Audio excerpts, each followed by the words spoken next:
a very small accident on the bike, but it resulted in me hitting a steel fence and I broke my back on impact, and shattered one of the vertebrae and damaged my spinal cord, which left me paralysed.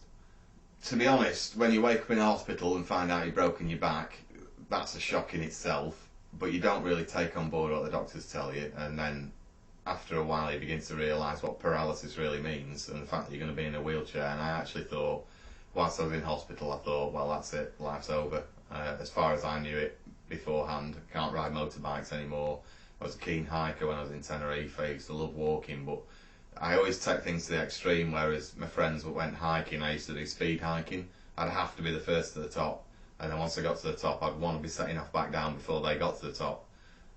So all these sorts of things, I thought, there's nothing, what can I do now that can give me that sense of adrenaline again, you know? Because I need a regular fix of adrenaline, and motorcycling's out of the question. I thought mountain biking was out of the question, hiking, anything really that I enjoyed previously.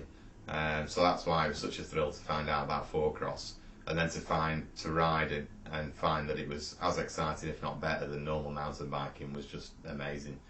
And I've not looked back since. That's when I came back to the UK, amazed that nobody over here was already doing it, and determined to set up a scene myself in the UK. Four-cross is four-wheel mountain biking, basically, designed purely for downhill. So you've got different categories of mountain biking. There's cross-country, there's downhill, there's certain categories, and four-cross falls into the downhill section of that. They're pure gravity-driven machines, and just happens to have four wheels instead of two, so it's exactly the same as normal downhill mountain biking. Absolutely the best thing ever, because before my accident I was a keen amateur downhill mountain biker.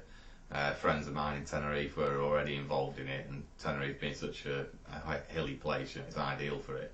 And to find out that I could actually do it again was brilliant in itself. But then when I actually did it, I was a bit sort of hesitant before I started, thinking, is this going to be really as good as what I'm, what I was used to? And it turned out to be better. It was just the ultimate adrenaline buzz.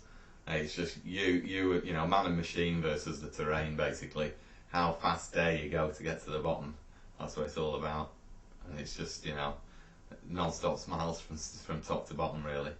That was my intention with setting up the club and the website, was have one base that everybody can use to find out about the sport. Where do you get the bikes from? Where can you ride? What trails in the UK you can use?